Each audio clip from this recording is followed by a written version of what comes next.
Antoine Malenfant, la semaine dernière, l'émission La Facture à Radio-Canada proposait un reportage sur le phénomène grandissant des vols de colis aux portes de nos maisons. On évalue que 119 millions de colis laissés sur les perrons ont été volés aux États-Unis en 2022, ce qui représente plus de 8 milliards de dollars canadiens en pertes. Le plus souvent, d'ailleurs, ça va être refilé aux consommateurs, ces pertes-là. Mm-hmm. Antoine, je me demandais, qui est responsable, au fond, de ce phénomène? Est-ce que, bien évidemment, c'est les voleurs, on s'entend, mais au-delà des voleurs, est-ce qu'on est une société qui produirait plus de voleurs? Est-ce que c'est les livreurs ou les vendeurs qui sont négligents? Est-ce que c'est nous, les consommateurs, qui sommes coupables de commander trop par Internet nos produits? C'est un peu tout ça. Je dirais, Simon, là, t'as un peu fait ma chronique. OK, là, bon. Non, sérieusement,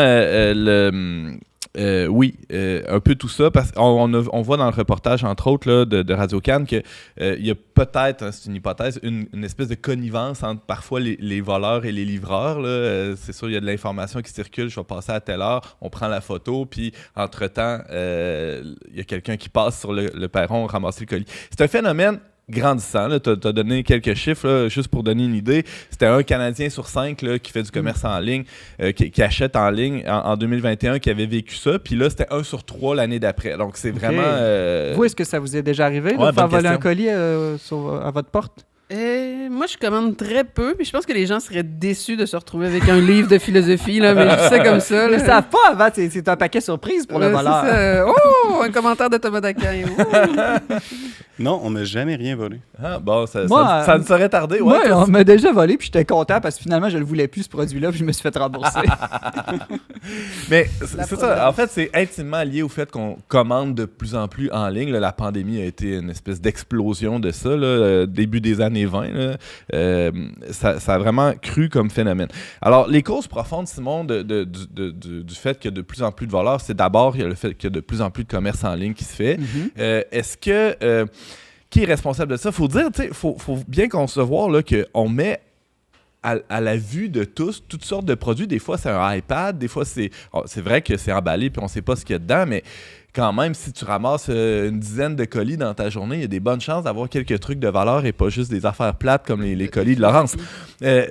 Alors, on met ça. Et en ville, là, c'est assez... je sais pas. Si j'étais un voleur, il me semble que je serais tenté de tenter l'expérience. Par contre, il y a beaucoup plus de caméras en ville aussi. Bon, c'est ça, mais tu sais, tu te mets un masque là, de COVID, je sais pas trop, puis le tour est joué. Une tuque, un masque. Une tuque, un masque, le tour est joué. Mais est-ce que les policiers peuvent vraiment combattre ça? Est-ce que c'est une de leurs priorités? Est-ce qu'il faudrait plus criminaliser, surveiller, punir le vol de colis? Bon, quand on voit les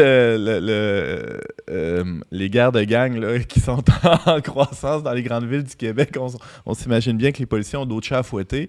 Le vol de colis, là, ça reste des petits crimes, c'est dur à attraper, même si on met des caméras partout. D'abord, est-ce qu'on a envie de vivre dans une ville où il y a des caméras partout, on est filmé? Non, je pense que ça, c'est assez... tu sais... Est-ce que déjà filmé dans le trafic? Là? Ouais, c'est ça. Mais... je pense aussi qu'il y a un recalibrage qui va se faire tranquillement. Là, on est à fond dans le commerce en ligne. Je ne veux pas faire une espèce de réquisitoire contre le commerce en ligne. Tu sais, ça existait. Je me rappelle quand j'habitais en région rurale, il y avait le catalogue Sears, il y avait une distribution aux consommateurs.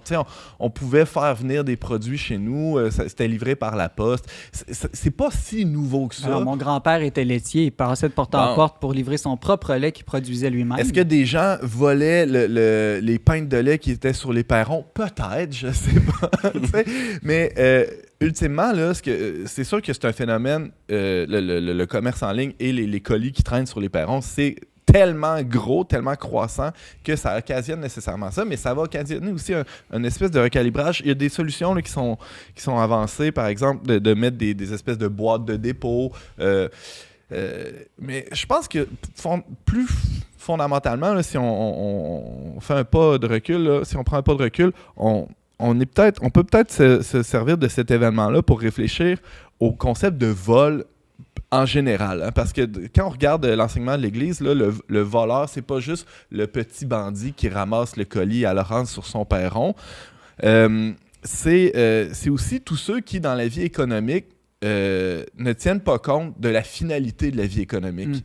OK? Et je pense que comme consommateur, on l'oublie. Donc, on fait des petits vols, nous aussi, quotidiennement, en ne tenant pas en compte que l'homme, l'être humain, est le but, le centre et l'auteur, mais d'abord, le but est le centre de toute vie économique. Ce que j'entends par là, c'est que est-ce que quand on consomme, quand on achète des bébelles sur Amazon, on a vraiment conscience de tous les acteurs de cette chaîne-là, de toutes les personnes qui vont être impliquées dans le commerce jusqu'à ce qu'on ait notre produit, ou on pense juste au fait que « Ah, c'est pas cher, je vais l'avoir rapidement ». Je pense que c'est d'abord ça qui guide nos actions économiques. Et plus on va être conscient de ça, plus on va pouvoir ajuster le commerce pour qu'il soit de plus en plus à échelle humaine. Puis peut-être, qui sait, réduire les tentations là, qu'on met sur nos perrons pour tout le monde. Ou avoir des petites boîtes avec un cadenas qui permet aux facteurs, disons, de déposer les colis en sûreté. Ça peut être ça.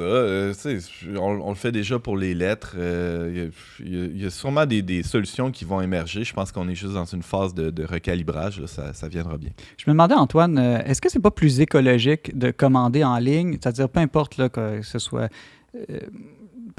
Est-ce que c'est pas plus écologique dans le sens qu'au lieu qu'on soit 100 à se rendre au magasin, c'est pas mieux qu'un seul livreur passe avec une unique voiture à 100 portes? Ça dépend de bien des affaires, parce que pour que le livreur ait ce produit-là, ça se peut qu'il ait fait le tour du monde 4 fois, là, et ça brûle du gaz. Aussi, le commerce en vrai, là, le commerce, disons, pas en ligne, là, si on est sans aller au Power Center là, ou au gros centre d'achat, au Costco, ben là, c'est sûr, ça aussi, ça brûle du gaz. Mais si on est quelques-uns à aller à notre épicerie de quartier ou à notre fleuriste de quartier, c'est une autre histoire. Alors, je pense que on a tous un examen je m'inclus là-dedans, on a tous un examen de conscience à faire sur notre façon de consommer. Ça n'exclut pas le commerce en ligne nécessairement, mais s'assurer que ça soit fait dans les règles de l'art, puis dans un soin accru, dans une traçabilité aussi de ce qu'on achète, en s'assurant que tout le monde dans la chaîne de production et de livraison va avoir sa juste part, ce qui est clairement pas le cas actuellement. Antoine Malenfant, rédacteur en chef du magazine Le Verbe, merci beaucoup. Plaisir.